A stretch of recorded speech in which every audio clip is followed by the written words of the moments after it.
See what we got. Yeah, we on there.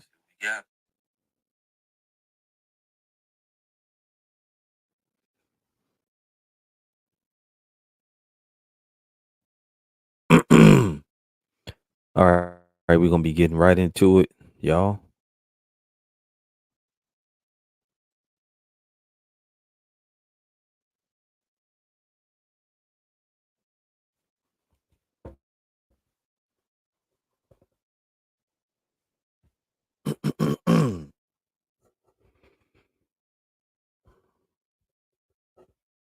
All right, shalom, everybody out there. All right, so all praise to Yahweh Bahashem, Yahweh Shai. Double honor to the apostles and elders of Great Millstone. All right, pleased to be with you again for another live stream. This one is entitled "Various Questions." Pontius, Pilate, Gypsies, Jacob's Trouble, etc. All right, and I was actually just gonna do lessons for these answers. But every so often I have an accumulation of some different questions that came through. So let's just get right into it. All right. I'll start off this time with a scripture. Let's go to John 21. All right, and we'll start at verse 14. And just bear with me here. So John 21 and verse 14. It says, "This is now the third time that Yahweh showed himself to his disciples. After that, he was risen from the dead." Verse 15. So when they had dined, Yahushua said to Simon Peter, "Simon, son of Jonas, lovest thou me more than these?" He saith unto him, "Yea, Lord, thou knowest that I love thee." He saith unto him, "Feed my lambs." He said to him again the second time, "Simon, son of Jonas, lovest thou me?" He saith unto him, "Yea, Lord, thou knowest that I love thee." He saith unto him, "Feed my sheep." He saith unto him the third time, "Simon, son of Jonas, lovest thou me?" Peter was grieved because he said unto him the third time, "Lovest thou me?" And he said unto him, "Lord, thou knowest all things. Thou knowest that I love thee." Yahushua saith unto him, "Feed my sheep." Okay. So that's the spirit we come in. Edification to feed the sheep. Now, some of these questions that people could answer, or whatever, they could answer them on their own. And some of them don't pertain to salvation. However, what else are we doing? So we're feeding the sheep. All right. So let's just go right to the first. There's 5 or 6 different questions. Jake is gonna always ask us before they just look it up themselves. I mean, the art of finding things out is simple. You just look, you know, do the same thing that we would do. The same thing that we would do. That's a lock you here. All right. So yeah, just do the same thing that we would do. What would we do? We would just look up the questions, or I actually show it to you. So this was from the apostles Tuesday, going live on the Tuesday afternoon. Okay. And this is not from yesterday. This is from last week. That's how long I had this. So from the comment board, you can see the apostles and the other bishops right here. So on the comment board, there was Jake that came up and asked the question, or he came on the comment board and asked the question, right? So this person contributed to the facts.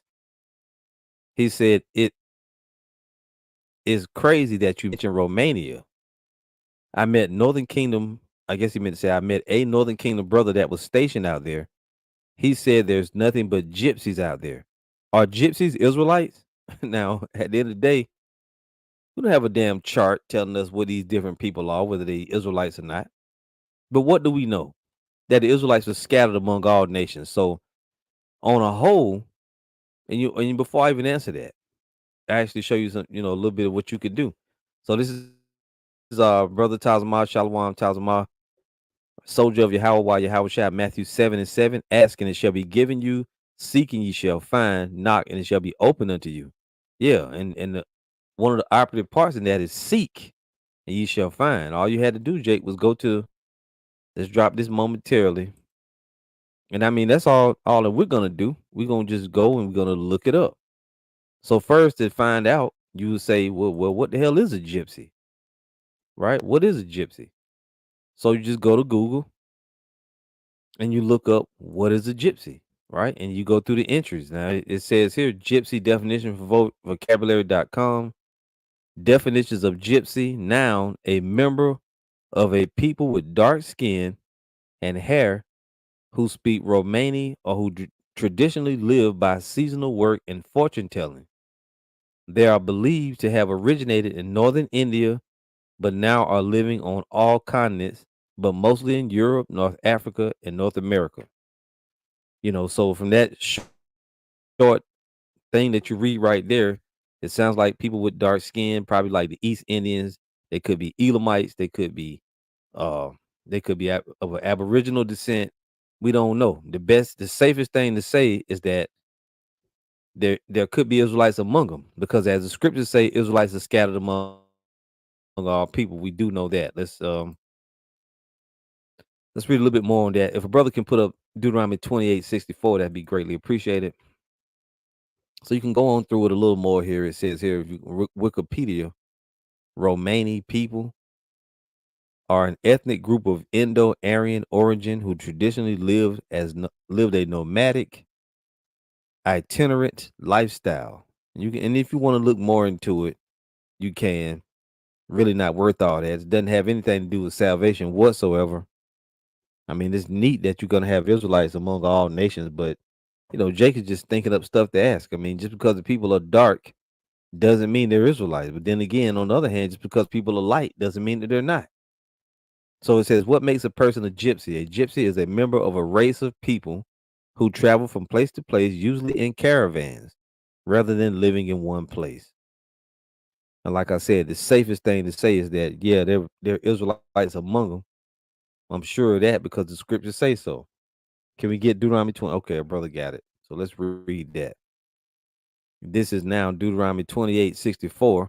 And it says, and the Lord shall scatter thee among all people from one end of the earth even unto the other, and there thou shalt serve other gods which neither thou nor thy fathers have known, even wood and stone. So we know that among the gypsies, there are probably Israelites. We're scattered among every people.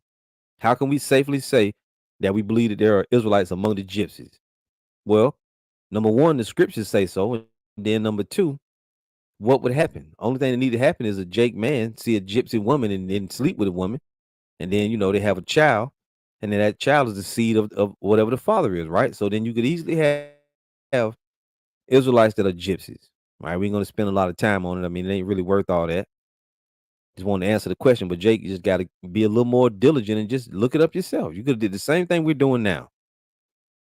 Now, if any brother got more, some knowledge on it, if you heard the apostles say that the gypsies are Israelites too, because you can't really, there's no way to really tell. It's just like us saying the Native Americans are Israelites.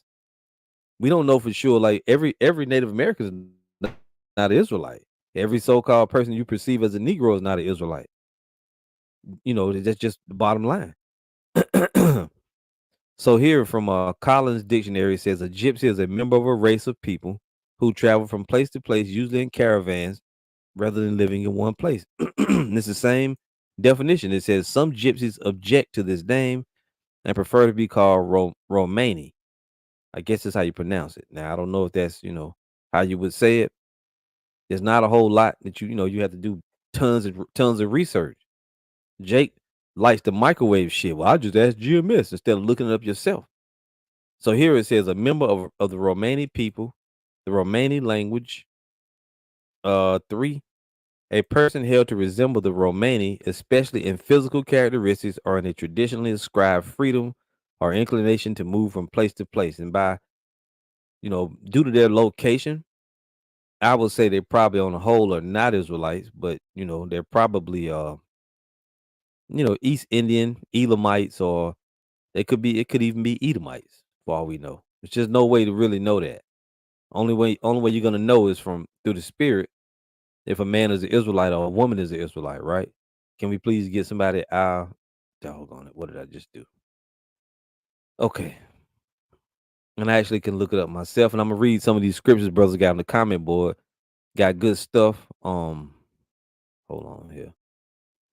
But like I said, I'm not gonna spend a whole lot of time on it. All right, yeah, that's a good one. All right. Just bear with me here momentarily. All right. So, yeah, the way you tell any man or woman is an Israelite, you got to try the spirit, and you're gonna know because of their spirit whether they can receive this truth or not. So this is Isaiah 59 verse 20. It says, "And the Redeemer shall come to Zion, and unto them that turn from transgression in Jacob, saith the Lord. As for me, this is my covenant with them, saith the Lord. My spirit that is upon thee, and my words which I have put in thy mouth, shall not depart out of thy mouth, nor out of the mouth of thy seed, nor out of the mouth of thy seed, saith the Lord, from henceforth and forever." So the Israelites are going, they're going to have that special ability to go into the scriptures to understand this truth, and you're going to know through their spirit whether they're Israelites or not. So if you go among the gypsies and you preach the word, and on most of the gypsies, right?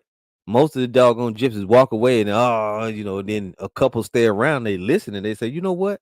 I like this or whatever. And they can understand, then, you're gonna know, okay, these are possible Israelites right here.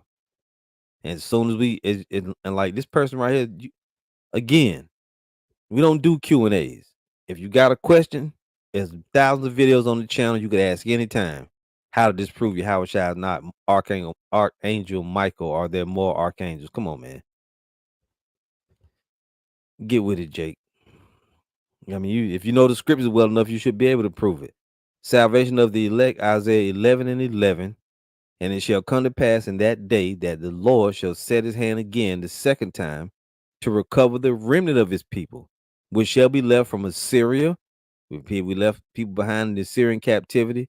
Also, there was a lot of children born through the Syrian captivity, right? When you read about Tobit, the book of Tobit, that was a portion of the Syrian captivity. You had the northern kingdom, 10 tribes worth of Israelites in different parts of Assyria, Nineveh, and those other different cities that were part of the Syrian captivity. So of course there are Israelites in Assyria, and from Salakia, and from Egypt, and from Pathros, and from Cush, and from Elam.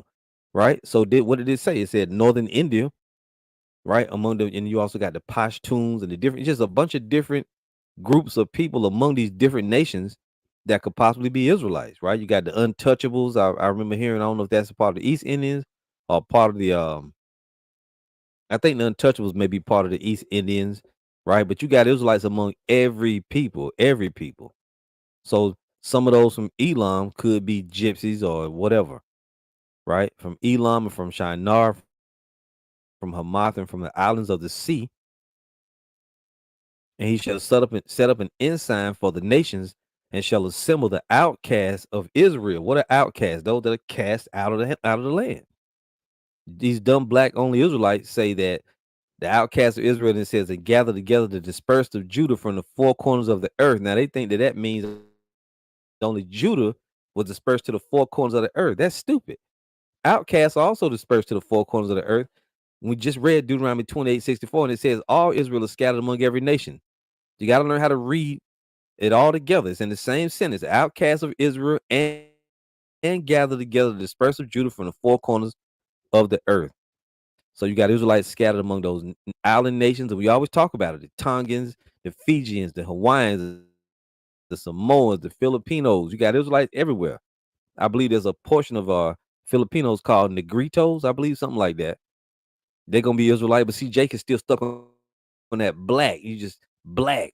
You think that the Negritos of the Filipinos, they're Israelite, but the rest of the Filipinos, there could be no Israelites among them. Yes, there could. What's his name? Manny Pacquiao might be Israelite. A lot of brothers believe that he is. It's gonna be a trip. You got Israelites among every people, and it don't matter about the texture of hair or the skin tone, how dark they are, how light they are, what color eyes they got. And really, in some cases, it don't even matter if they can dance, because I know Israelites that can't dance. Niggas I know is Israelites, they can't dance. I know people that are Israelites that can't play basketball or football. They're not physically coordinated. So you really can't go according to that, although it is a good indicator. Okay. Let's keep it moving. Basic Wisdom says in England they had a television series called Gypsy Wedding. Okay. Okay, I see it. Um, what else we got? Yep, this is GMS Keep Pushing. Brother Kabar from GMS Raleigh. Hosea 8, verse 8. Israel is swallowed up. Now shall they be among the Gentiles, other nations, as a vessel wherein is no pleasure. Right? We are scattered among these nations, and they look down on us. Okay. And I had this scripture, but I'll read it from this brother right here. GMS Bear Witness of the Light from GMS Atlanta. 2 Timothy 2:15. Study to show thyself approved unto the Most High, a workman that needed not to be ashamed, rightly dividing the word of truth. And you can look, if you put the word gypsy in the search engine of the blue letter, it ain't gonna come up. But just knowing the scriptures in themselves and knowing that we're gonna be scattered among every people, you should know that they're gypsies, Israelites among the gypsies, but as a whole, I don't believe the people defined as gypsies are Israelites. GMS History of Yahweh from GMS Toronto, Canada. He says the untouchables are deemed so cursed and detestable that to touch them would defile oneself. You see, so as the brother just put the scripture up, Israel is scattered or swallowed up as a vessel wherein there's no pleasure. That sounds like the untouchables definitely are Israelites, right? This is Shaqual Yasharala, Jeremiah 16:14. Therefore, behold, the days come, saith the Lord, that it shall no more be said, the Lord liveth that brought up the children of Israel out of the land of Egypt, but the Lord liveth that brought up the children of Israel from the land of the north, North America, and from all lands whither he had driven them, and I will bring them again into their own land, or Salak, into the land of their fathers. You see? So we are scattered everywhere. This is Kwam Yasharala, Nehemiah 1:8. Remember, I beseech thee, the word that thou commandest thy servant Moses, saying, if you transgress, I will scatter you abroad among the nations. Did we transgress? The answer is yes. All right. So this is Yawasop, hopefully elect. Romans 8:16. The spirit itself beareth witness with our spirit that we are the children of the most high. Right. That spirit that you got to know when you bring in the word out, if they can accept what the scriptures say. See, those most of the people that's trying to get around, and you got a lot of black Christians that you perceive, you think they're Israelites, but they're actually not. That's why they fight so hard against the truth, because they're actually probably not Israelites. You run to Gabar, Jeremiah 12:9. Mine heritage is unto me as a speckled bird, the birds round about are against her. Come ye assemble all the beasts of the field, come to devour. And this is the mystery of the Gentiles, is Israelites scattered among every nation. Those are those Gentiles that's gonna be saved. Okay. And that's all. Same brother got Tobit 13:3, confessing before the Gentiles, other nations, you children of Israel, for he has scattered us among them. Right. This is Brother Nawak, First Peter 1:1. Peter, an apostle of Yahushua Hamashiach, to the strangers scattered. When you go into that word scattered, it's diaspora, and it's talking about Israelites. Strangers scattered throughout Pontus, Galatia, Cappadocia, Asia, and Bithynia. Okay, you got Israelites everywhere, everywhere. When the Lord said scattered, he meant it. So let's move on. So then, and we answered the question. Yeah, there's one more here. GMS in his likeness, John 7:24. Judge not according to appearance, but judge righteous judgment. Now, this is not a skin color scripture, but it's still true. You can't judge things according to the appearance. You got to judge righteous judgment. You got to gather the facts, right? You got to make diligent inquisition, and then you also pray. And this is how whereby you can judge a matter. GMS history of Yahweh, second Esdras 2:7. Let them be scattered abroad among the heathen. See that? Let their names be put out of the earth, for they have despised my covenant. And it's all over, man. The brothers is on it. Jimmy Saints of the Most High, James 1:1. James, a servant of the Most High and of the Lord, Yahweh Shah Hamashiach, to the 12 tribes which are scattered abroad, greeting. Again, if you look at the word scattered in the Greek, it's the word diaspora. Okay. So all that stuff about it is neither Jew nor Greek. It's talking about Israelites. It's always talking about Israelites. See, Jew nor Greek, all of that, bond nor free, Scythian, all those were Israelites. It's speaking of. So let's drop this. We read that one, and just bear with me here momentarily. All right. So let's go back to the questions. Let's move on. So the person contributed to the facts. He said there's nothing but gypsies out there. Are gypsies Israelites? The answer is overall, we don't think so. There's no way possible we can know. But there are Israelites among the gypsies. Let's move on. We'll come back to that one. There's one I want to get here. All right. So this question right here was from again from the this is from a video that I did called "We Don't Dialogue." Response: We don't dialogue with nobody. No back and forth. Hashtag fuck off and kick rocks. So this person BT Dollar Shot have a question. Was is Pontius Pilate a Pharisee? Thanks for asking. And it's the same thing all over again. All you had to damn do was check. Now this is, you know, it's a little more to this one. Was Pontius Pilate a Pharisee? Well, first thing we need to know is what is a Pharisee, right? You go to Google, look it up.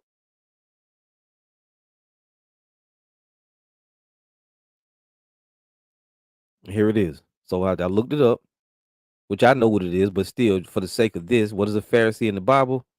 Religious slash political party.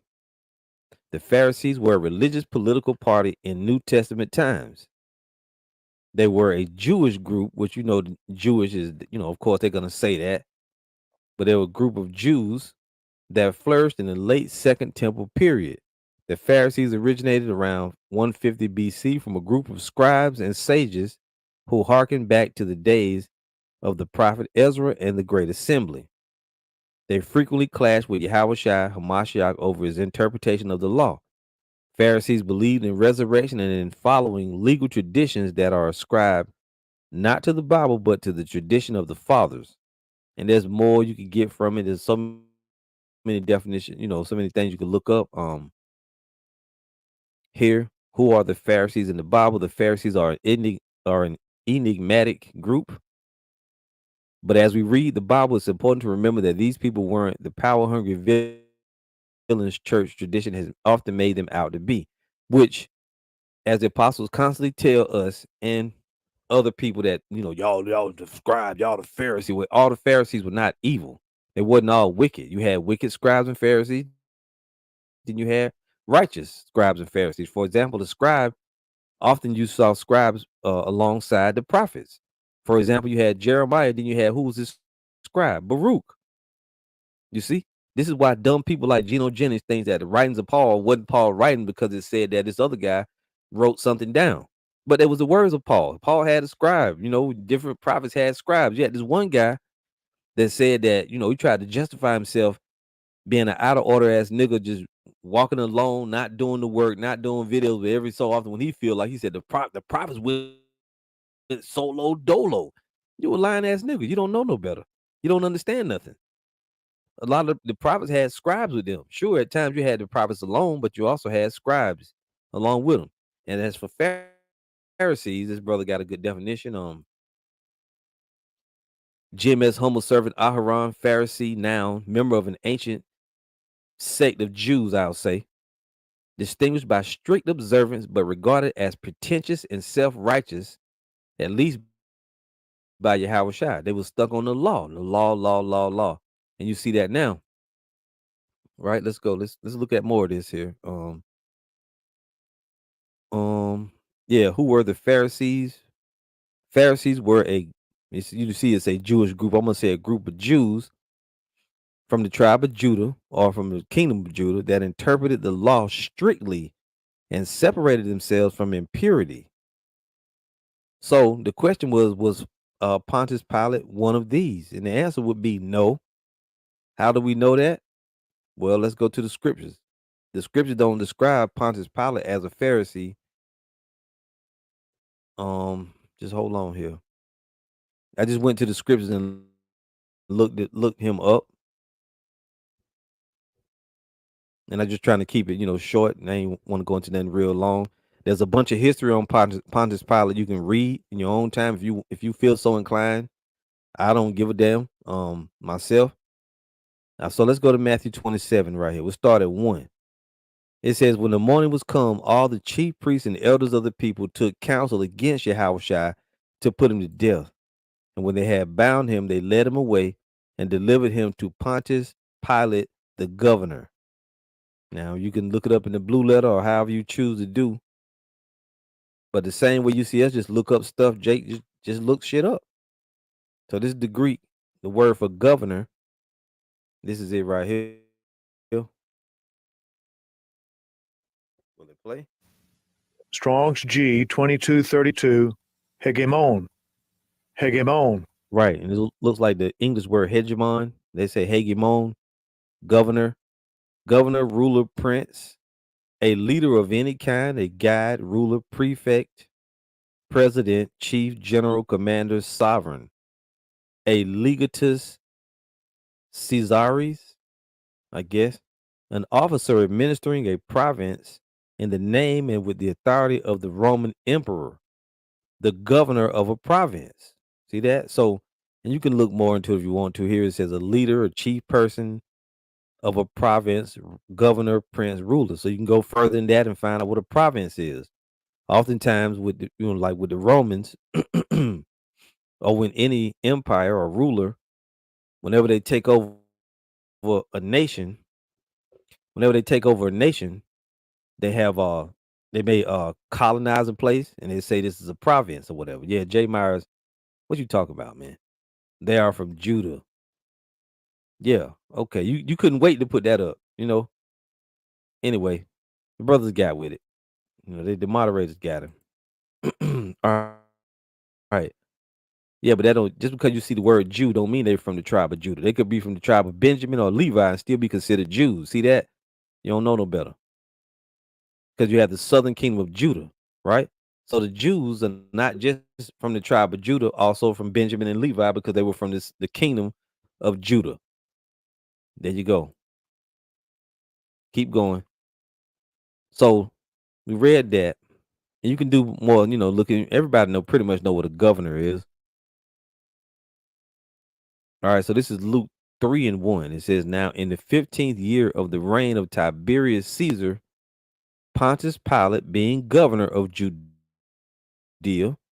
See, so they was colonizing, you know. They was in charge. We were in captivity under the Romans.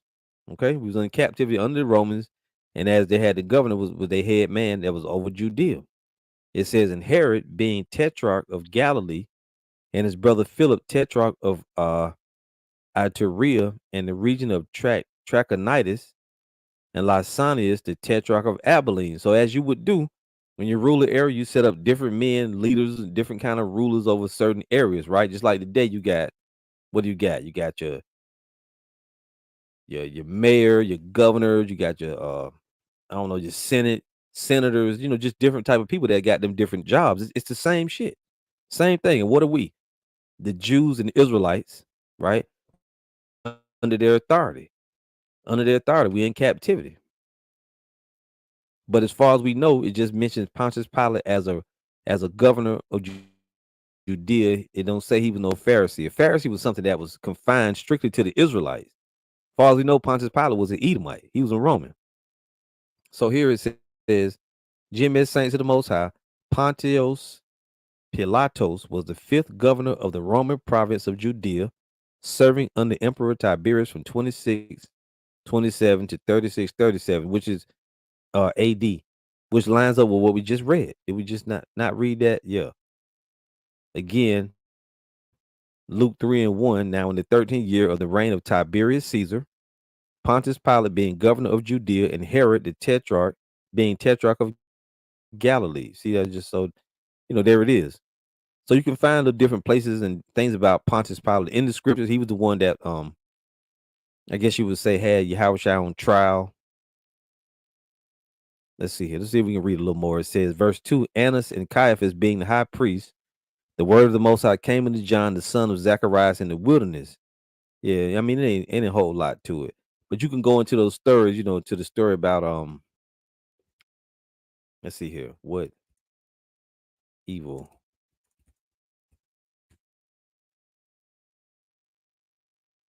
Yeah. So this is Matthew 27. and we'll jump ahead 20. No, we're going ahead 17, 15. Now, at the feast, the governor was wont to release unto the people a prisoner whom they would. Who was the governor? Pontius Pilate. And they had then a notable prisoner called Barabbas. Therefore, when they were gathered together, Pilate said unto them, whom will ye that I release unto you, Barabbas or Yahushua, which is called the Anointed, or Hamashiach, right? For he knew that for envy they had delivered him. When he was sat down on the judgment seat, his wife sent unto him, saying, have thou nothing to do with it, with that just man? For I have suffered many things this day in a dream because of him. Now, in this right here, this could mean that Pilate's wife might be an Israelite. Pilate could maybe be an Israelite. We don't know that. For all intents and purposes, we say they were damn Edomites because they was Romans. But wouldn't it be a trip if Pilate was an Israelite? We can't say. The scriptures don't tell us nothing. We don't get a lot of a lot about that.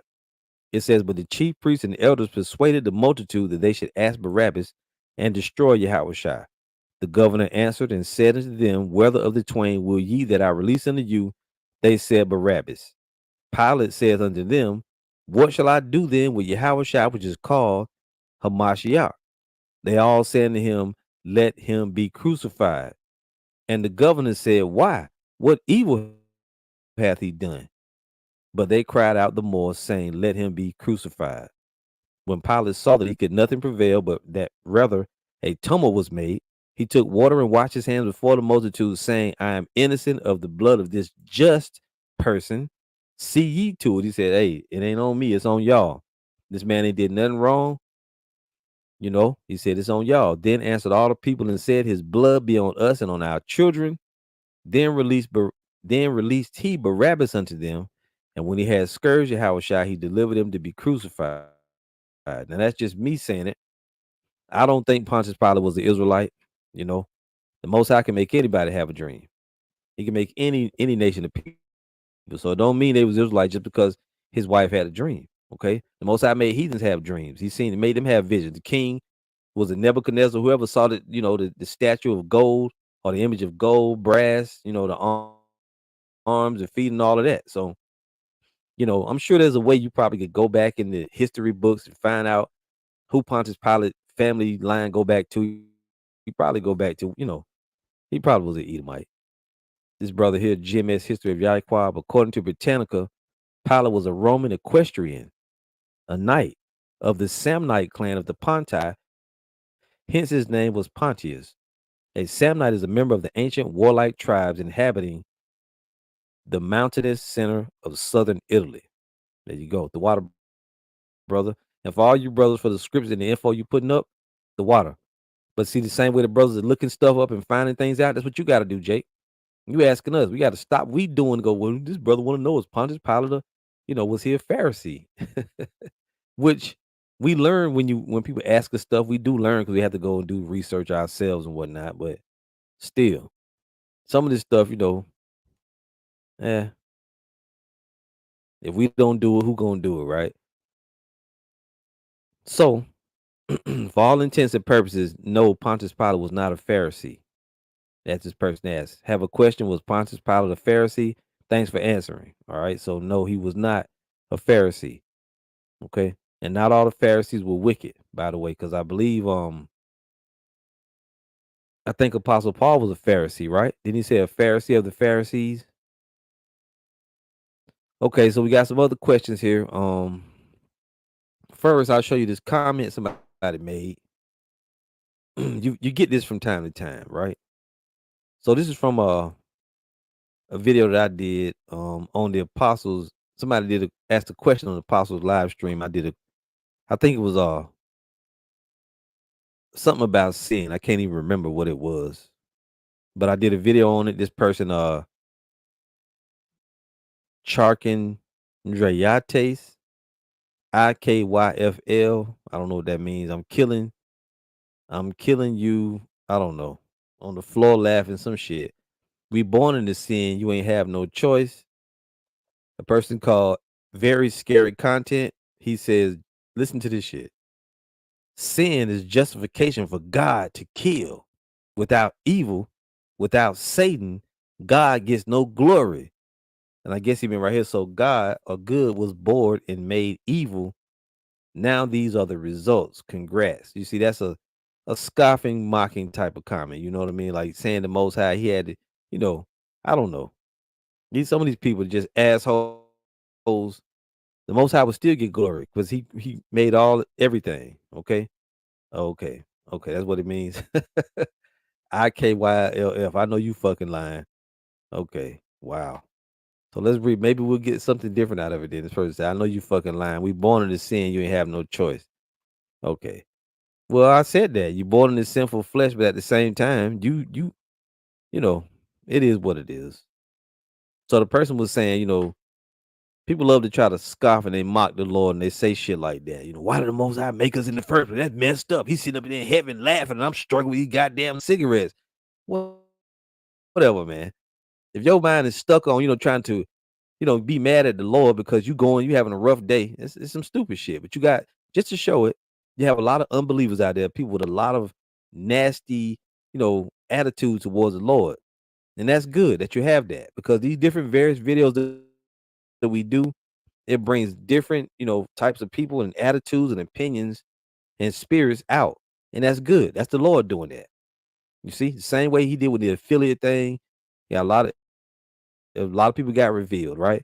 Same thing he did when he had this dude Hassad going up to the camp and asking certain shit. And people that jump out on the comment board and say whatever they say. The Lord is doing that for a reason. So people get revealed, and that's a good thing. All right, here's one from a sister. This was from yeah, so I guess the video was a response. I thought God didn't make people sin.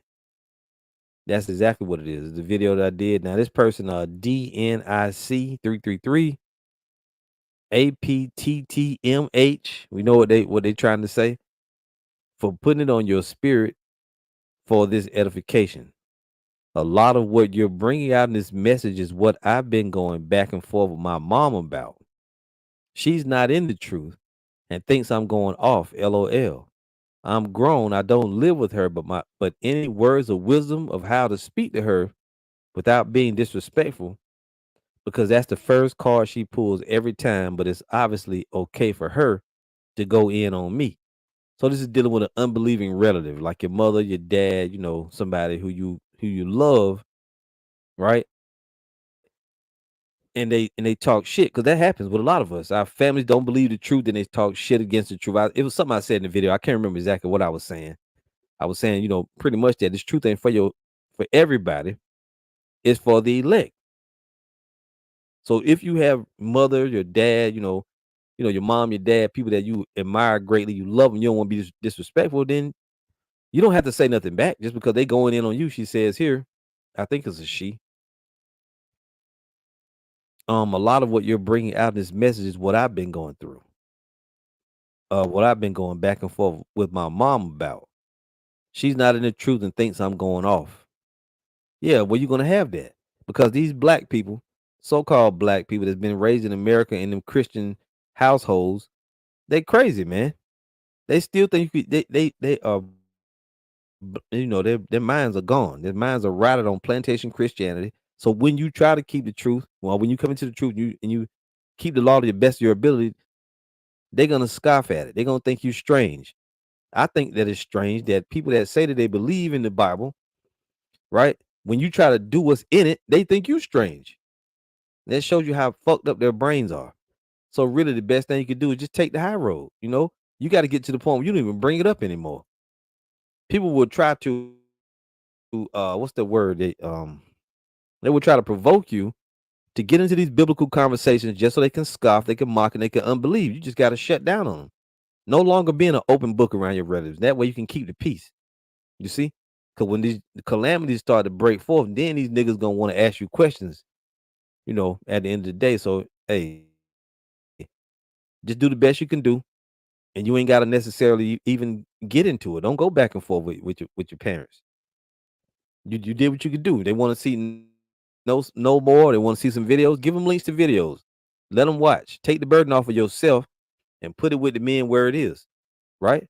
Just watch this video, mama. You got a question about it? Watch the brothers on the video, and then she'll watch it. And she, you did your part. You introduced her to it. Step back. This is Bamalak, Exodus 20 and 12. Honor thy father and thy mother, that thy days may be long upon the land which the Lord thy power giveth thee. Right. Just, continue to pray for them. Maybe the Lord will open their eyes. Maybe he'll destroy them. Jim as humble servant Aharon, Romans 3 and 3. When you can always apply this, for what if some did not believe? Shall their unbelief make the faith of the Most High without effect? It doesn't matter if they don't believe it. It's still gonna come to pass. Missiles gonna be destroying people that didn't believe that missiles were gonna destroy them. That's just how it's gonna work. It says, "Power forbid. Yeah, let the Most High be true, but every man a liar, as it is written, that thou mightest be justified in thy sayings and mightest overcome when thou art judged." Absolutely, right. I want to read here. Jim as saints of the Most High in response to the individual that scoffed, the two people that mocked and scoffed. Matthew 12:36. But I say unto you that every idle word that men shall speak, they shall give account thereof in the day of judgment. Right. By thy words thou shalt be justified, and by thy words thou shalt be condemned. Now, the interesting thing to me is always that people that say they don't believe in the Bible always wind up on our videos telling us how much they don't believe what we going into. Now, I tell you this much. We all got limited amounts of time, but I'll be damned if I'm gonna waste my time going on the Islam video to watch them to tell them how much I don't believe in their religion. I don't give a damn. I ain't going on nowhere that I don't believe to tell the people that I don't believe what they're doing. That shows you something. They convicted, but they still fighting against the conviction that they're feeling. But that's all right. That's on them. The best scripture, one of the best scriptures that you can read to an unbeliever. What if some do not believe, or even read it to yourself? You can't be all messed up over your family not getting this truth. But that's a person that's more new. Jim is saints of the Most High, Jeremiah 3:14. Turn, O backsliding children, said the Lord, Yahweh Bahashem Yahweh Shai, for I am married unto you, and I will take you one of a city and two of a family, and I will bring you to Zion. Right. It ain't for everybody, it's for the few. Right. The scriptures say the Lord have made this world for many, but the world to come for few. Remember that. Bamalak, John 10:27. My sheep hear my voice, and I know them, and they follow me. The sheep gonna follow the Lord. The voice of the Lord is the word coming out from the prophets. See, people think that anybody reading the Bible, standing up there saying they're men of the Lord, that they're men of the Lord. They're not. As Elder Apostle Ramblob did a great had a great analogy there in his lesson. Right? If a king sent for 10 messengers, right? 3 of them was told the real truth, and he's gonna ask the king's gonna ask each one of them, a question, right? The 3 that tell him what he want to know, those are the chosen. The rest of them, whatever. And it's just like that. And I'm not exactly saying how he said it, but it was a great analogy. Nonetheless, this is our GMS History of Yahweh, 1 Peter 4 and 4 from the NLT. Of course, your former friends are surprised when you no longer plunge into the flood of wild and destructive things they do. So they slander you. That's fire. Yep, absolutely. And that's what it is. Yawasop, hopefully elect. Luke 12:51. Suppose you that I am come to give peace on earth, I tell you nay, but rather division. And that's one of the hardest things for new believers to really get, because they'll rationalize, well, hey, if this is true, you're supposed to bring us all together. Why my family don't? Because your family ain't supposed to get it, man. It's only for who it's for, right? Let me get a quick precept, if I may, and then we'll move on. And that I believe that's a sister, that asked that question.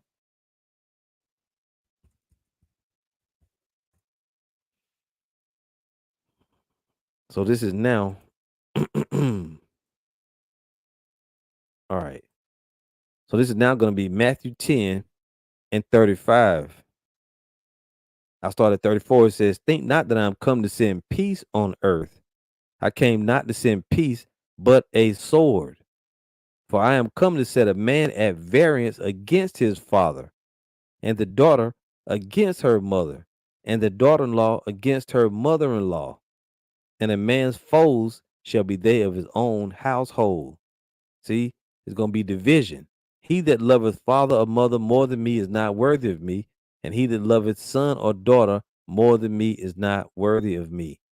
You can't let family, feelings, emotions interfere with your walk with the Lord. If you look here in the NLT, Matthew 10:34, don't imagine that I came to bring peace to the earth. I came not to bring peace, but a sword. I have come to set a man against his father, a daughter against her mother, a daughter in law against her mother in law. Your enemies will be right in your own household. If you love your father or mother more than you love me, you are not worthy of being mine. Or if you love your son or your daughter more than me, you are not worthy of being mine. See, also, I got one more here. The promise is that whatever you lose, the Lord will give it back to you. Matthew 19:27.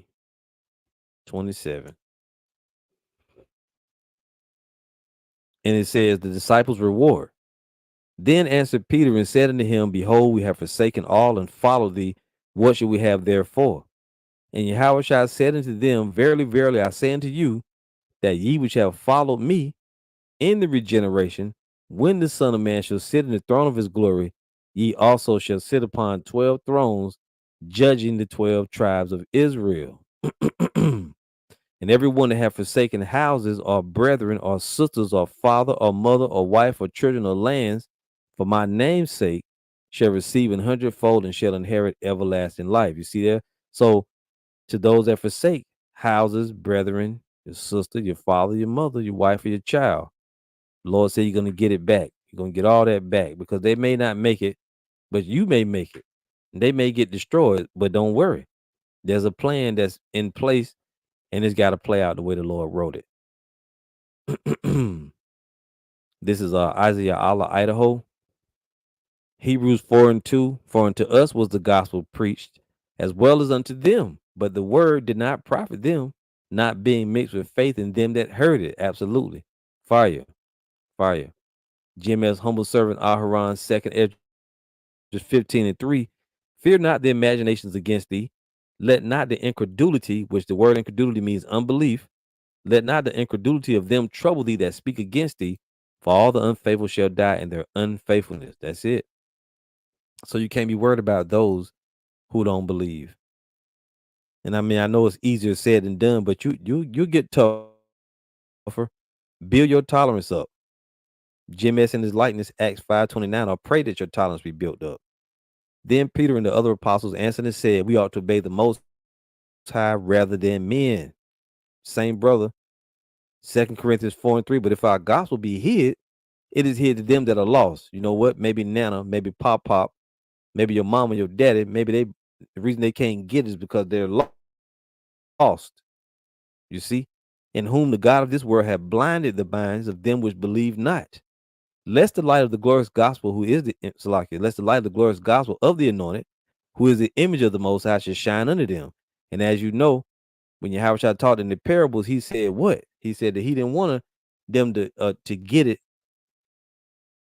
so they would convert and be healed, and he will forgive their sins. So you just never know. Now maybe they'll wake up later, maybe they won't. You can't hold your breath. You got to go forward, like they say on Luke Cage. Always forward, never back. Take that down. So let's go back to it. Let's get another question here. Another thought, another question. So we covered the gypsies, we covered Pontius Pilate. Now we covered this. A lot of what you're saying, a lot of what you're bringing out in this message is what I've been going through. Hold on here. Been going through back and forth with my mom about. She's not in the truth, and thinks I'm going off. I'm grown. I don't live with her. Well, that's even better. You don't even live with her. What are you worrying about it for? Just call, see how mom doing. That's it. You know what I mean? Do your daughterly duties or your son duties or whatever. Be good to them as you can be. And whatever they believe, they're gonna believe. Whatever you believe, you gotta believe. I'm grown and I don't live with her, but any words of wisdom of how to speak to her without being disrespectful. I tell you what, if she be disrespectful, then you gotta terminate the conversation. Well, I'm gonna call you later, mama. Black people got a cynical attitude, but destruction and famine and plagues has a way of changing your perspective. She said because that's the first card she pulls every time, but it's obviously okay for her to go in on me. Well, let her do it. Let's move on. What else we got? Read that one. Read that one. I got another one though. Let's see here. Okay, here's one. So this was from the other day. I think from yesterday. Elder Apostle Rambla was doing an in transit live stream with Elder Demashapot. Now this person, I think the person was a scoffer, which I blocked him immediately. If you can tell by that picture. So the name was Rob Queen LaBeefa, which they might have been trying to be funny, but we can still get edification out of this. The person said, "Why y'all so hung up on danger, danger?" Right? Which can be interpreted as what? Why y'all talk about destruction? Why y'all always saying something? Why y'all so hung up on danger? Okay, well, hey, Jeremiah 28 and 8, brothers. That's one, right? We have to do what the Lord said. He told us what to speak. So somebody can put up Jeremiah 28, verse 8. That's one. Um, um, I'm thinking of one right now. Let's see. This is Ezekiel 3. Is it 3? Maybe.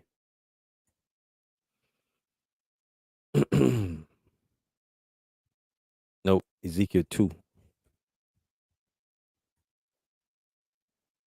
So this is Ezekiel 2, verse 9. And we'll start at verse 7.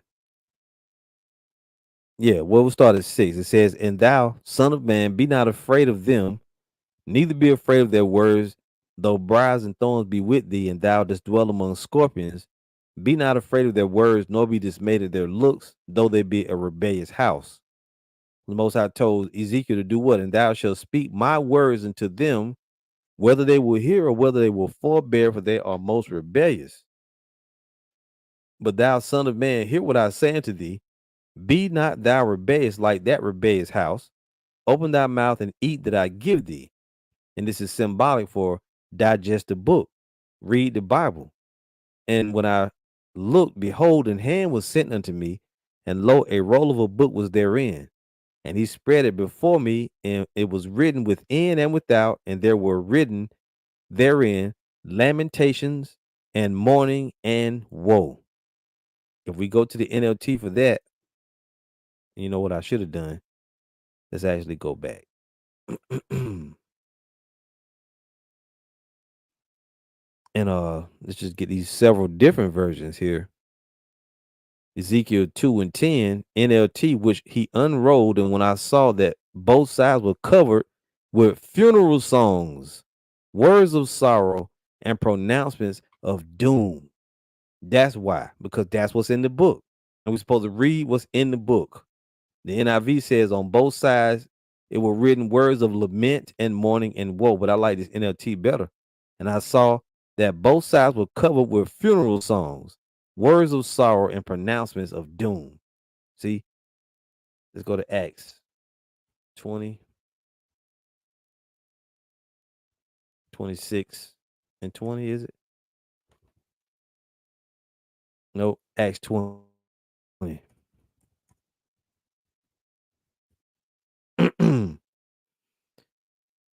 And we'll start at 25. "And now behold, I know that ye all among whom I have gone preaching the kingdom of the Most High shall see my face no more. Wherefore I take you to record this day that I am pure from the blood of all men. For I have not shunned to declare unto you all the counsel of the Most High." You can't just read just the glorious stuff, the deliverance. No, you got to read, bring out there's going to be famines and tribulations, destruction, death, murder, killing, bloodshed, rape, all kind of stuff is in the Bible. Incest. "Take heed therefore unto yourselves and to all the flock over the which the Holy Spirit have made you overseers, to feed the church of the Most High, which you have purchased with his own blood." So you have to bring it out. Let's get Isaiah 26. I believe it is. No, I'm sorry. Uh, sh-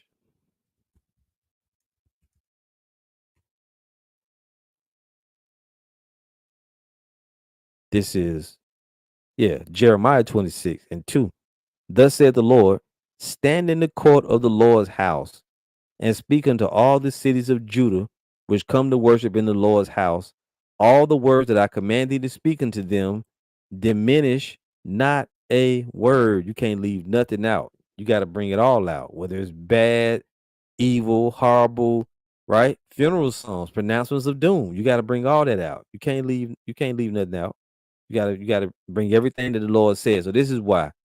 And in some cases, there are nations that's gonna be doomed, and the Lord said we gotta tell them. This one in particular, Ezekiel 35:2. Son of man, set thy face against Mount Seir and prophesy against it. See that? So you're gonna prophesy against the Edomites, the so-called white man, and say unto it, thus said the Lord power, behold, O Mount Seir, I am against thee. We gotta tell them the most high is against them. Well, y'all get on the white people, brother. You racist. Shut the fuck up. Your weak ass. And forgive me. I get mad when I think about that because you got a lot of people that's like that. You so you so hurt over these fucking devils getting judgment pronounced in. What the Lord said, tell them about their judgment.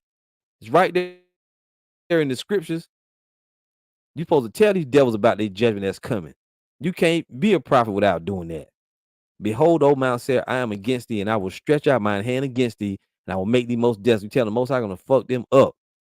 What's he gonna do to them? I will lay thy cities waste, and thou shalt be desolate, and thou shalt know that I am the Lord. Why? Why the Lord gonna do that?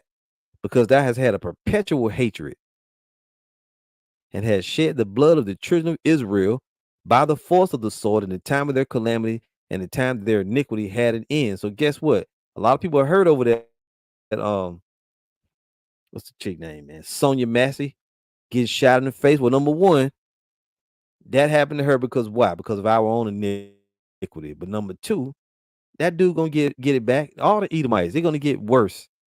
All that bloodshed is coming back on them. It's right here in the scriptures. It says, therefore, as I live, saith the Lord power, I will prepare thee unto blood, and blood shall pursue thee. Since thou hast not hated blood, even blood shall pursue thee. Thus will I make Mount Seir most desolate, and cut off from it him that passeth out, and him that returneth. And I will fill his mountains with his slain men, and thy hills, and in thy valleys, and in all thy rivers shall they fall that are slain with the sword. I will make thee perpetual desolations, and thy city shall not return, and ye shall know that I am the Lord, right? Why? The Lord said he's going to lay Esau's mountains and his heritage waste for the dragons of the wilderness. Because thou hast said, these two nations and these two countries shall be mine, and we will possess it wherein the Lord was there. What two nations? What two countries? The southern kingdom and the northern kingdom of Israel and Judah. So the Lord he already got it planned. He's going to destroy them for our sakes. That's why we always talking about evil. Revelation 18:20. I'll end it here.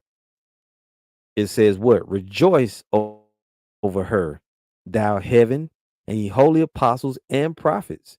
For the Most High hath avenged you on her. He's going to avenge our blood on Babylon the Great. And a mighty angel took up a stone like a great millstone and cast it into the sea, saying, thus with violence shall that great city Babylon be thrown down and shall be found no more at all. The great millstone represents the nuclear warheads coming here to destroy this place. That's what the Lord gonna do for our sakes. So they got a big tab they got to pay, but it's gonna get paid. There was another scripture that popped in my mind, but now I lost it. But it's all good. That's why we pronounce evil on this place. So that person that asked that question, why y'all always focusing on evil? That's why, because the Lord told us to. What other reason we do that? Even if it is a scoffer, why y'all so hung up on danger? Because the Lord is hung up on it. Demon. All right, so let's move on. Let's move on. So this one, it was also from the apostles going live on a Tuesday afternoon from not this past Tuesday, not from yesterday, but from last week. Again, this brother Ashar Yah, Jacob and Esau trouble or Jacob's trouble? Well, what do the scriptures say? Do the scriptures talk about Esau's trouble? The answer is no. No, it doesn't. However, Esau is going to be in trouble because the Lord is going to bring a time of testing on the whole earth. We know the phrase Jacob's trouble, but there's also something known as a great tribulation. And while Jacob is going to be suffering the most and the worst, everybody else going to be suffering too. The hour of temptation is going to be upon the whole world. It ain't going to just be upon Jacob only. Let's see if we can bring a few scriptures up. And just because, like Jake loved to say that, and I hear people say this a lot. I hear brothers even say it. Yeah, the curse is going on. He's under the curses now. No, he ain't under the curses yet. We still under the curses. Just because you see the damn devils in Kensington, up there in Pennsylvania, stand there in slow motion, about nodding out they on dope, they scratching and itching. That don't mean they're under the curses. That is just a the thing they put out on the earth. That them damn drugs came back and nailed them. Just because they get into opioid addictions and all kind of shit happened to them, you know, it's starting to be a transition, but they ain't under the curses yet. They're not under the curses. They're gonna, they're gonna get their portion. They're gonna get their ass whipping just like we did. But their time gonna be in the kingdom. Right now, we still in the kingdom of Esau Edom. Let's see here, Raw. I forgot what scripture I was gonna bring up. So when you go in the scriptures, let's go to Jeremiah first, 30. The scriptures don't talk about no Esau's trouble, but a lot of Edomites are gonna be in trouble. Okay, yeah, I think this is probably what I was gonna bring up, brother Nawak. Revelation 3 and 10, because I have kept the word of my patience, I also will keep thee from the hour of temptation, which shall come upon all the world to try them that dwell upon the earth. The Israelites and on the earth alone, there's a lot of nations here. Everybody gonna be faced with that mark of the beast. See? Excuse me. And all of them gonna take it for the most part. Most of the people on the planet Earth is gonna take the mark of the beast. They're gonna take the chip. So it ain't just, it's not while the tribulation or the or Jacob's trouble is exclusively for Jacob, but everybody else gonna be going through some shit too. A lot of people gonna be going through it. Daniel. Oh, you know what? I got Jeremiah here. Jeremiah 30. And I'll just jump in here at 7. It says, alas, for that day is great, so that none is like it. It is even the time of Jacob's trouble, but he shall be saved out of it. See, that's the good part. While we will go through a Jacob's trouble, we're gonna be saved out of it. The other people ain't gonna be saved out of it. They're gonna be still going through shit. For it shall come to pass in that day, saith the Lord of hosts, that I will break his yoke from off thy neck. Whose yoke? The Most High gonna break Esau's yoke off our necks, and will burst our bonds, and strangers shall no more serve themselves of him, but they shall serve the Lord their power, and David their king, whom I will raise up unto them. Let's go to Daniel. Daniel 12. Daniel 12, verse 1. And at that time shall Michael stand up, the great prince which standeth for the children of thy people, and there shall be a time of trouble, such as was never since there was a nation, even to that same time. And at that time thy people shall be delivered, every one that shall be found written in the book. So the elect is going to be delivered out of Jacob's trouble, while everybody else is still getting, hey, whatever happened to them. When our Lord comes, we're going to be delivered out of the nuclear destruction, the elect, but not everybody else in Babylon the Great. You see? So that's going to be, hell upon the whole planet. All kind of stuff going on. There's more. Let's go to Matthew.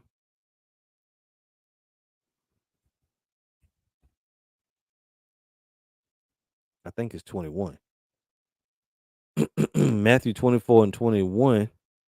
For then shall be great tribulation. See that? Such as was not since the beginning of the world to this time, no, nor ever shall be. So this great tribulation ain't going to just be on Jacob. It's going to be on the planet. And Jacob is on the planet. And except those days should be shortened, there should no flesh be saved. Not just Israelites.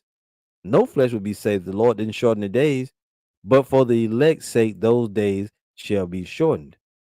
But while it's called Jacob's trouble, it ain't called Jacob and Esau's trouble.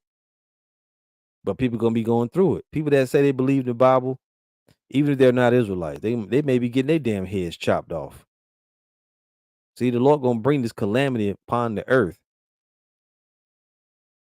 and he gonna purge out the unwanted portion of Jacob, but everybody else gonna be getting messed up too. The good thing is the elect of Jacob gonna make it out of here alive. So right here, Jacob and Esau trouble or Jacob's trouble? Well, it's Jacob's trouble, but the whole planet gonna be going through turmoil. Let's move on. All right, so we read that one, read that one, read that one, that one, that one. Um, just bear with me here. Okay. So yeah, so the last one is just a long ass comment and what I was telling you about with these stupid atheists. This video was from it was an interaction with a dude when this drunk, I forget how I titled it, but this drunk guy came up trying to ask us questions. Yeah, he said he was an atheist. He didn't believe in the Lord and all that, right? But we broke down to him how the Lord is in a hurricane, all this different stuff.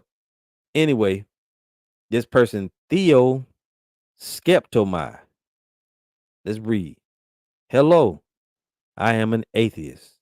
I define atheism as suspending any acknowledgement as to the reality of any particular God until sufficient credible evidence is presented. So this person is saying they ain't gonna believe until we can prove it. And the point is this: we ain't got to prove shit to you. Faith is a gift. If you don't have faith, guess what? The Lord didn't give you that gift.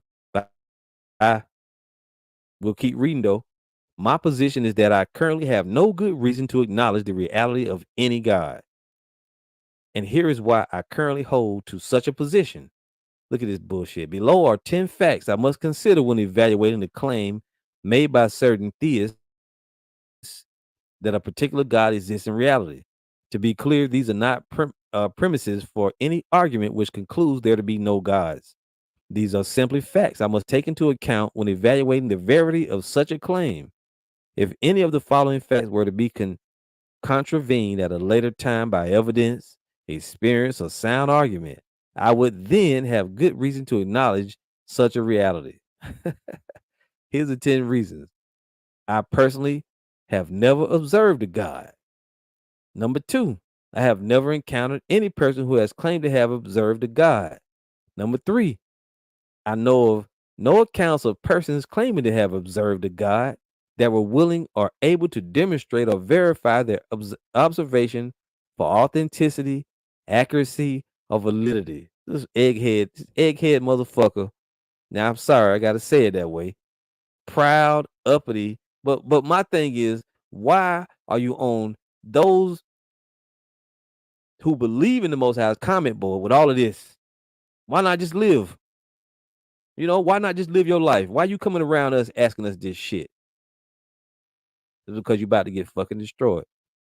Number 4, I have never encountered any valid logical argument which also introduce demonstratively true premises that lead deductively to an inevitable conclusion that a God or gods exist in reality. Of the many logical syllogisms, I never heard that word, syllogisms, I have examined arguing for the reality of a God. I have found all to contain a formal or informal logical fallacy or premise that cannot be demonstrated to be true. Number 6, I have never observed a phenomenon in which the existence of a God was a necessary antecedent for the known or probable explanation for the causation of that phenomenon. What? What are you smoking? Number 7, several proposed and generally accepted explanations for observable phenomena that were previously based on the agency of a God have subsequently been replaced with rational, natural explanations, each substantiated with evidence that excluded the agency of a God. Have never encountered vice versa. Oh boy. A smart dummy. Number 8, I have never experienced the presence of a God through intercession of angels, divine revelation, the miraculous act of divinity, or any occurrence of a supernatural event. Number 9, every phenomenon that I have ever observed has emerged from necessary and sufficient antecedents over time without exception. In other words, I have never observed a phenomenon, entity, process, object, event, process, substance, system, or being that was created ex nihilo, that is, instantaneously came into existence by the solitary volition of a deity. Oh boy. Just give me 5 minutes out back by the tool shed with this person right here. Number 10, all claims of a supernatural or divine nature that I have encountered have either been refuted to my satisfaction or do not present as falsifiable. Oh boy, there's more. There's more. Wait a minute. Here's the last part of it. So much on the thing. I had to screenshot it several times. It says all these facts lead me to the only rational conclusion that concurs with the realities I have been presented. And that is the fact that there is no good reason for me to acknowledge the reality of any particular God. I have heard often that atheism is the denial of the Abrahamic God, but denial is the active rejection of a substantiated fact once credible evidence has been presented. Atheism is simply withholding such acknowledgement until sufficient credible evidence is introduced. It is natural, rational, and prudent to be skeptical of substantiated claims, especially extraordinary ones. Look, I welcome any cordial response. Peace. And of course, I never answered back.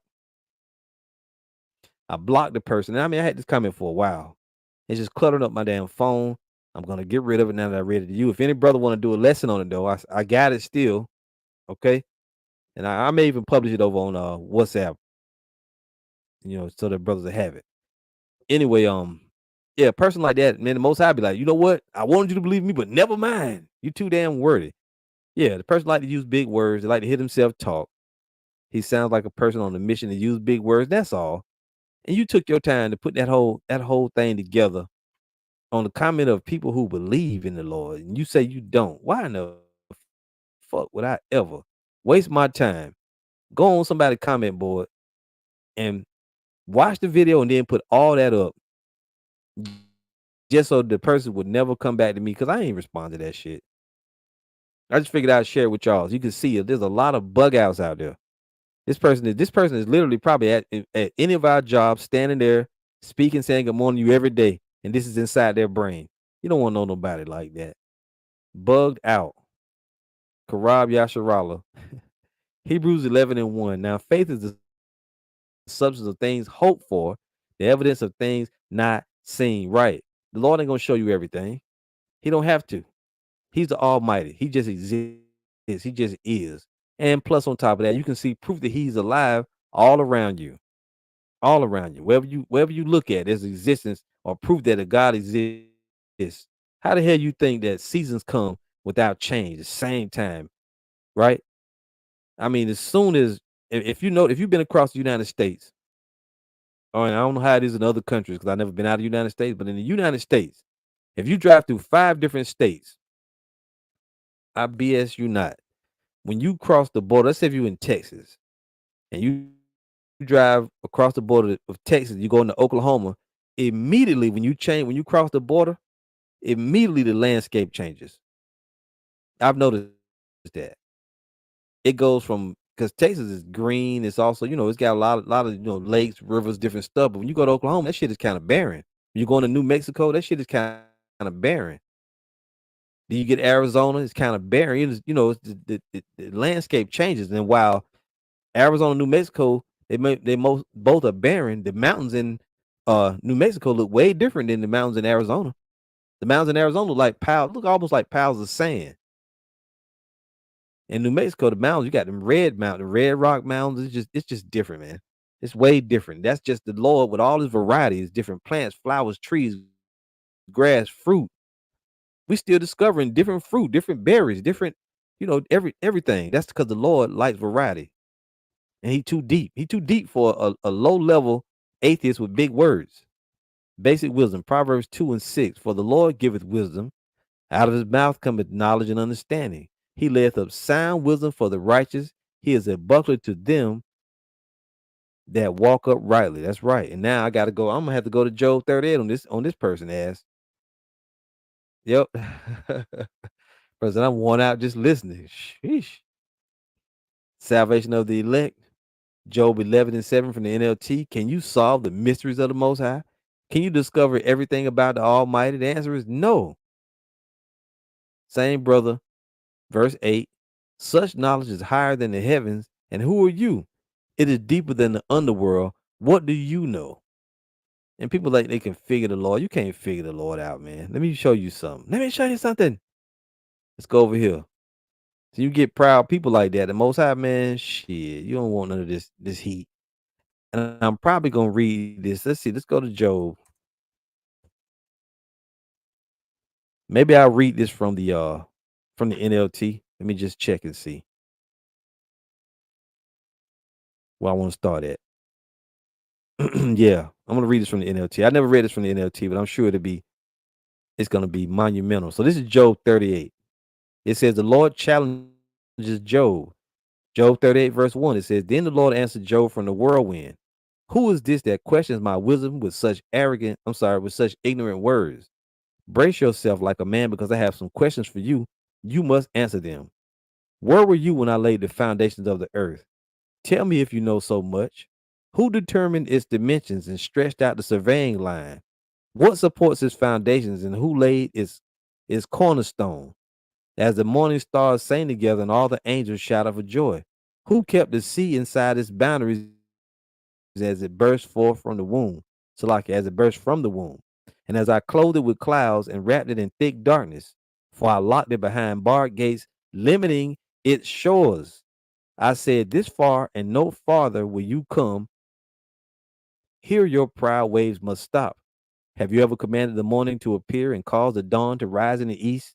Have you made daylight spread to the ends of the earth to bring an end to the night's wickedness? As the light approaches, the earth takes shape like clay pressed beneath the seal. It is robed in brilliant colors. The light disturbs the wicked and stops the arm that is raised in violence. Have you explored the springs from which the seas come? Have you explored their depths? Do you know where the gates of death are located? Have you seen the gates of utter doom? Do you realize the extent of the earth? Tell me about it if you know. Where does light come from and where does darkness go? Can you take each to its home? Do you know how to get there? All you proud people. But of course, you know all this, for you were born before it was all created, and you are so very experienced. He was mocking. Have you visited the storehouses of the snow or seen the storehouses of hell? I have reserved them as a weapon for the I have reserved them as weapons for the time of trouble, for the day of battle and war. Where is the path to the source of light? Where is the home of the east wind? Who created a channel for the torrents of rain? Who laid out the path for the lightning? Who makes the rain fall on barren land in a desert where no one lives? Who makes rain to satisfy the parched ground and make the tender grass spring up? Does the rain have a father? Who gives birth to the dew? Who is the mother of the ice? Who gives birth to the frost from the heavens? For the water turns the ice as hard as rock, and the surface of the water freezes. Can you direct the movement of the stars, binding the cluster of the Pleiades or loosening the cords of Orion? Can you direct the sequence of the seasons or guide the bear with her cubs across the heavens? Do you know the laws of the universe? Can you use them to regulate the earth? Can you shout to the clouds and make it rain? Can you make lightning appear or cause it to strike as you direct? Who gives tuition to the heart and an instinct to the mind? Who is wise enough to count all the clouds? Who can tilt the water jars of heaven when the parched ground is dry and the soil is hardened into clods? Can you stalk prey for the lioness and satisfy the young lion's appetites as they lie in their dens or crouch in the thicket? Who provides food for the ravens when their young cry out to the Most High and wander about in hunger? You can't answer them questions, oh Mr. Proud. And there's more. You could go to shit, man. You go to Job 39, Job 40. The Lord was getting down in these chapters. I love reading. I get chills when I read that. Let's go to Romans real quick here. Proud ass people. That's why the Lord gonna fuck up a lot of people. You got a lot of proud ass people. Now the person, they tried to, say it in a nice way, but that was so proud. This is the NLT Romans 11:33. Oh, how great are the Most High's riches and wisdom and knowledge. How impossible it is for us to understand his decisions and his ways. See that? Who can know the Lord's thoughts? Who knows enough to give him advice? And the answer is nobody. Nobody. Such pride can only be visited with death. But before the Lord kill that person, he gonna break that pride first. He gonna break that pride, man. I read some of these off the comment board, and that'll be the end. I was gonna read it's a scripture in the Ecclesiasticus that talks about the Lord. And there's another scripture that says, if a brother know where it is, you can post it. Who can count the days of eternity or the grains of sand, something like that? But the Lord can. None of us can do it. Matazal Achum, Ecclesiastes 3:21, seek not out the things that are too hard for thee, neither search the things that are above thy strength. But what is commanded thee, think thereupon with reverence, for it is not needful for thee to see with thine eyes the things that are in secret. You don't need to know everything. You know, you got a body, you know, you got skin, you got, your organs. And let's get that one from Jeremiah 5:20, is it? Fear ye not me, said the Lord. Let's get that one if somebody could. Be not curious in unnecessary matters, for more things are showed unto thee than men understand. For many are deceived by their own vain opinion, and an evil suspicion has overthrown their judgment. Right? You just need to know about what you need to know about. That's it. Don't try to be deep. Jim S. in his lightning, Psalms 147:5. Great is our Lord and of great power. His understanding is infinite. Infinite. And the thing that really get me is a person can be that damn proud and arrogant, and the Most High was the one that created their brain for them to think all that shit up. He should take his brain back out of your dumb head. Man, wait till the Lord show himself for real. A lot of proud people, they gonna all bow. You all gonna bow. This is salvation of the elect. Isaiah 40:22 from the NLT. The Most High sits above the circle of the earth. The people below seem like grasshoppers to him. He spreads out the heavens like a curtain and makes his tent from them. That's right. Absolutely. That's the Lord. Bad. Basic wisdom, Mark 4:39. And he arose and rebuked the wind and said unto the sea, Peace be still. And the wind ceased, and there was a great calm. And that's the Son of the Almighty. And the disciples got afraid. They said, Man, who is this guy? That even the wind and the sea obey him. That's right. Don't you forget it. This is Jim S. Spiritual Art. Ecclesiastes 18:4. To whom hath he given power to declare his works? And who shall find out his noble acts? Who shall number the strength of his majesty? And who shall tell out his mercies? As for the wondrous works of the Lord, there may nothing be taken from them, neither may anything be put to them, neither can the ground of them be found out. He's so deep, you can't even be on this level. And when a man hath done, then he beginneth, and when he leaveth off, then he shall be doubtful. What is what is man, and whereto serveth he? What is his good, and what is his evil? The number of a man's days at the most are 100 years. As a drop of water unto the sea, and a gravel stone in comparison of the sand, so are 1,000 years to the days of eternity. And the Most High is known as the Ancient of Days. He has no beginning, no end. He just exists. He just is. That's all. Isaiah Allah, Idaho, Ecclesiastes 1 and 2. Who can number the sand of the sea and the drops of rain and the days of eternity? Who can find out the height of heaven and the breadth of the earth and the deep and wisdom? None of us on this planet can, right? Wisdom hath been created before all things, and the understanding of prudence from everlasting. That's who you're dealing with. You're dealing with the sovereign Lord, the Almighty. This is Aliyah, Jeremiah 5:22. Fear ye not me, saith the Lord, whose name is Yahweh. Will ye not tremble at my presence, which have placed the sand for the bound of the sea by a perpetual decree, that it cannot pass it? And though the waves thereof toss themselves, yet can they not prevail. Though they roar, yet can they not pass over it. That's right. The Most High put the ocean how he did it. The waves can't pass, it can't cross over the sea, and the ground can't overtake the water. Who did it? Who put it in motion? You know who. The Almighty.